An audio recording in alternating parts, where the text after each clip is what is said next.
Welcome to Toonami faithful fans. We're outside of Anime Expo. They kicked us out. It's over. It's done. We have to close up shop. But we were so fortunate enough to get one last interview, and with a very, very special guest here today. Thank you so much. Hey guys, I'm Ryan Bartley. I'm a voice actress, and I've been on Mob Psycho 100. I'm Tsubomi and Mukai. Stardust Crusaders, JoJo's Bizarre Adventure. I'm Anne. In Hunter x Hunter, I'm Komugi. And Promised Neverland, I'm Gilda.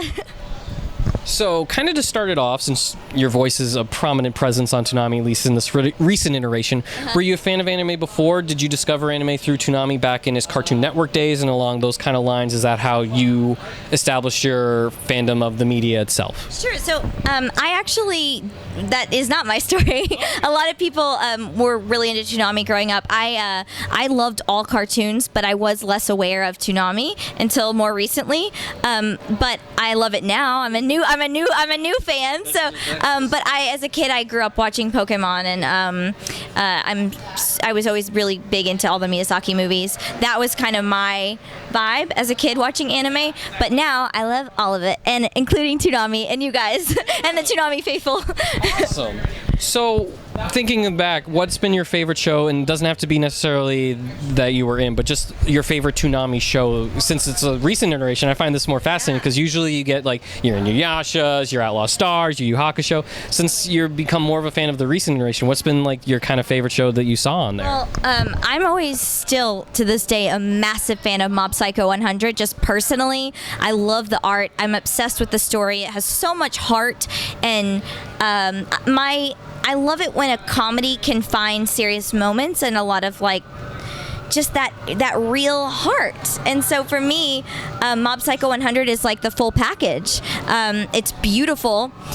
Every episode is so creative in the visual design, but the characters are really deep and really layered, and the dynamics between characters in Mob Psycho 100 is just amazing. And for me, like, it is not like I don't have like a big role in the show or anything like that, but I love it. It's still like one of my personal favorites as a viewer, and I live tweeted I think every episode when they aired it on Toonami, even though I wasn't in most of them, because I love it that much. I might have missed a couple if I was like out of town, but I was like really hardcore, tuning into Mob, and now we have our second season is out. And we don't know if it's going to be on Toonami, obviously, but that's always the hope because we want everyone to see it. I don't know, but that has definitely been one of my personal favorites as a viewer. Watching Toonami, so if you haven't checked out Mob Psycho 100, oh boy, you're missing something. You are really missing something. It's a great, great, great show. More about your character, at least in Mob Psycho. How did you feel about being the love interest of Mob? Sadly, we don't see her as much, but the fact that she is quite important, considering she kind of shaped Mob to who he is. Totally, yeah. So, Tsubomi is a character that Mob thinks about a lot. So she really is like quite important to him. But we still don't know a whole lot about her. She's really a woman of mystery, and there's a lot of questions. And in season 2, honestly, I was left with more questions. She continues to be sort of a mystery. So, and I play a lot of very mysterious characters, as it turns out, that we sort of are always wanting to know more about, which I love. Yeah. Very intriguing for me as an artist to play with that. But it is a little funny because I, as a person, Ryan, I'm so I love Mob so much. He's such a complete, cute, adorable little nugget, and he's just so sweet and innocent and such a good person, and I want the best for him. And Tsubomi, so far as we know, may or may not feel that way. You know what I mean? So we don't know. So I want him to find love. I don't know if it'll ever be with Tsubomi, and obviously I'd be honored if it was. But boy, I just want Mob to find happiness. He's just he's so cute. But that's my thoughts on Tsubomi being the love interest. Right. You had a follow up to that? No. Oh, okay. I thought he wanted to follow up with like something on there. But don't forget, there's Mukai as well, who is also very cute. Mukai is like the little puppet. So the first show we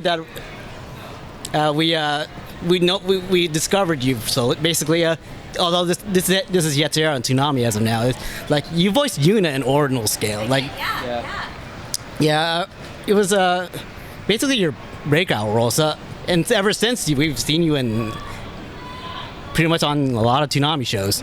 Just shows in general. Yeah, and shows in general for that matter. So. That was an honor to join the Sword Art Online world. So they can hear it. Yeah, I just said it was an honor to join the Sword Art Online world.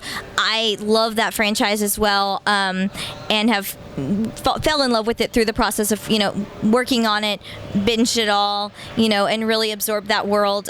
Also, Alex Von David is a wonderful director. Everyone says takes amazing amount of care and precision in his adaptations and his directing, and really handles things with a very delicate, careful balance of juggling all of the elements that it takes to make a show great, and respect the Japanese, as well, and respect what it is while also bringing it to us here. And that was just beyond an honor, So Ordinal Scale was an amazing journey for me, really, it was. And I will always love Yuna as well. I have Yuna, I don't see a whole lot of merch of her, but what I do see, I always get. I love my girl Yuna. Her tail's pretty heartbreaking, but I think her tail is pretty heartbreaking, but it's... It actually is, I don't want to, spoil it too much if people haven't seen it. I think Ordinal Scale is still on Hulu, so if you haven't seen it, please watch it, give it a watch. It's a great film. And the Yuna story, there is much more to her than we think there's going to be, and it's quite tragic, but very creative in dealing with how technology can really affect the human experience, the pros and cons of that, and the Sword Art Online world has always been really, really great at exploring that, and Ordinal Scale is just another example of a way that technology can interact with humanity, and it's a cool creative take, so if you haven't seen that, please do check it out. It was a really good film.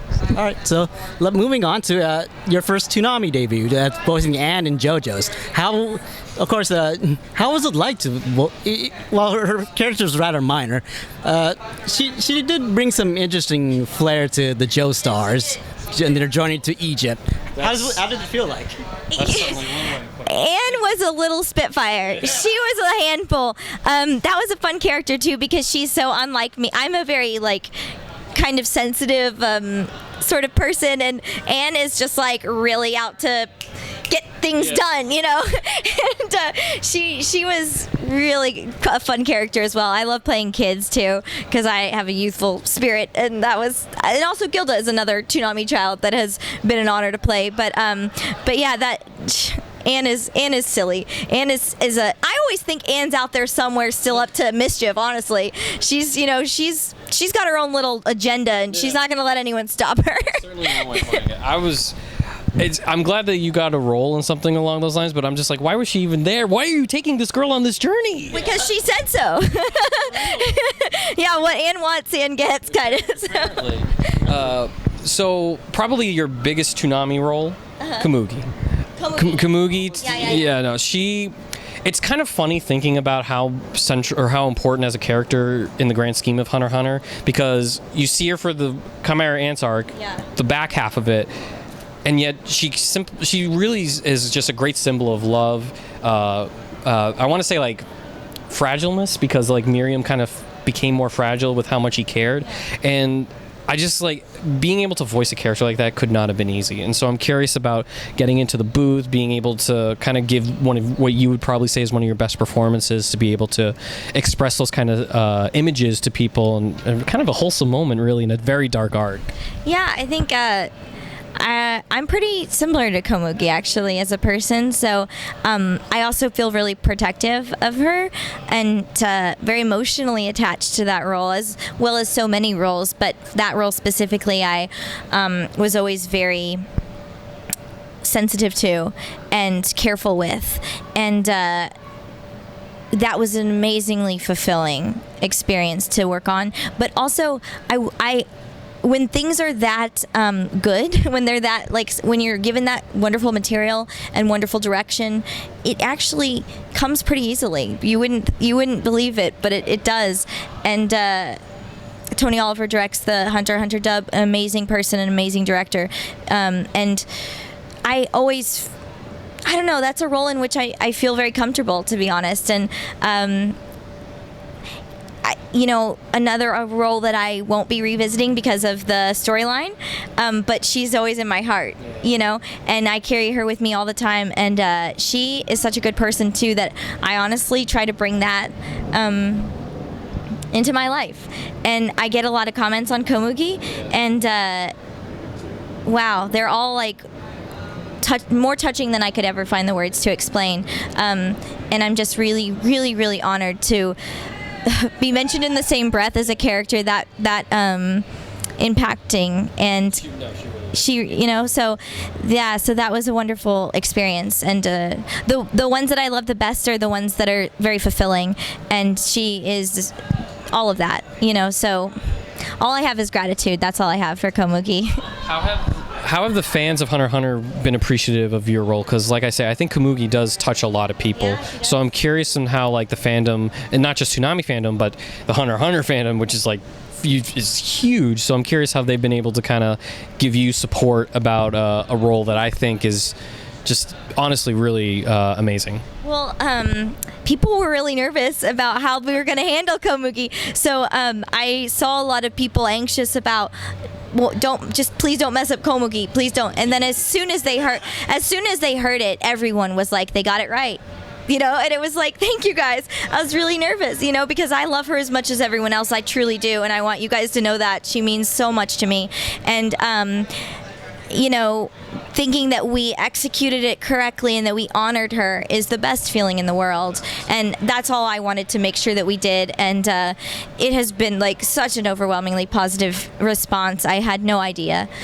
Just like Komugi, I had no idea the impact that we would make together. I really didn't, and it's still really hard to even process, but like, that's why I said there's just nothing but gratitude. That's all I have, so thank you guys so much. And thank you guys. It's a really emotional thing, for me, but it's emotional in a wonderful way. So thank you guys. Yeah, her impact was kind of insane. Like, you have all these chimera ants. You have a Meruem who's like OP as hell. He's no one can touch him, yet the one that can actually, so to speak, beat him was Komugi, a normal girl. Just a girl. Just wanted to play with her. I think I want, like, you guys to know that being just a normal person, like, you don't know the power that has. Look at Komugi, you can do anything with a good heart, and it's just a lesson in kindness, I think, for us all. Do you think Komugi was reincarnated as Gilda? Because I kind of have the same kind of feeling with her. Well, right, because she seems very like motherly in a sense, and Komugi definitely. So I'm curious with how you feel with getting these types of characters. I do. I play a lot of characters that are mysterious, kind, and motherly in a way. And Gilda is also, what I love about Gilda is she's also a boss.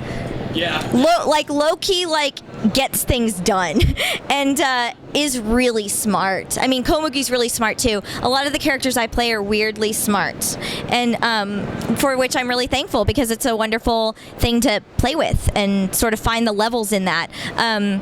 But Gilda, I've heard, because the second season, I guess, was greenlit, and people have read ahead in the manga, and apparently Gilda just gets more and more of a boss, becomes more and more of a boss. So, I'm really, really stoked to explore that, and man, I will see you guys for Promised Neverland season 2. I hope. I mean, nothing is sure, but we are ready to come back, as soon as we can. Absolutely. Yeah. One of the things, one of my first impressions about Gilda is like during the episodes when she was original appearance, like, is she the traitor? I'm like, they kind of they kind of directed her as the traitor, but I felt like nah, she is not the traitor. But That's sweet.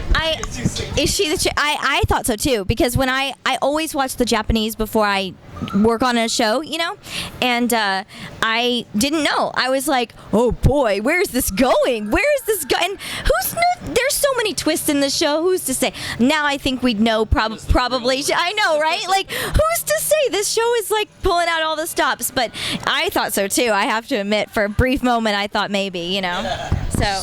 Kind of to wrap this all up, yeah. is there anything that you want to tell fans to kind of check out, especially considering how much Toonami fans really become attached to like the people who really show the same appreciation that they do? Right. So, just released 2 weeks ago, Neon Genesis Evangelion. I'm Ray in the Netflix dub. An amazing honor. And please give it a shot. Check it out. It's a lovely, wonderful.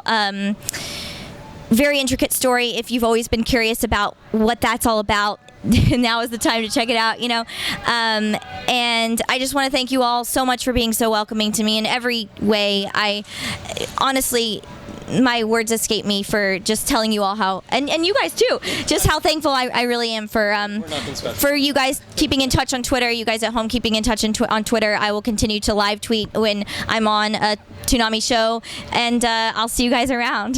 So if you don't, I was going to say where to find me on Twitter. It's just at Ryan Bartley, RyanBartley. On Instagram, it's Ryan Bartley, same thing, but with an E above it, and an E in front of it. Pictures? Do I have cat pictures? Have pictures for the Instagram. I mean, I don't currently live with a cat, but if that's the content you want to see, then maybe I can make that happen. I like dogs. I know I have no pets right now, but and the Facebook, I'm at actor Ryan Bartley. So please keep in touch in any way that you choose, and I will see you guys around. And thank you guys so much for having me. It's been an honor, seriously. Trust me, I'm so thankful you could even spare some time for us. Honestly, that is a huge, honestly, from the bottom of our hearts. Thank you so much for staying. This has been a wonderful time. I hope you enjoyed Anime Expo too. It was amazing. And maybe those who so overwhelmed, it's just everything, sensory overload. And maybe those who find you on Instagram and all that stuff, maybe they'll send you pet pictures. I'm sure you wouldn't be opposed to that. That's a great compromise. Since I can't show you pets, please show me pets. I love pets personally. But guys, thank you so much for watching. Yes.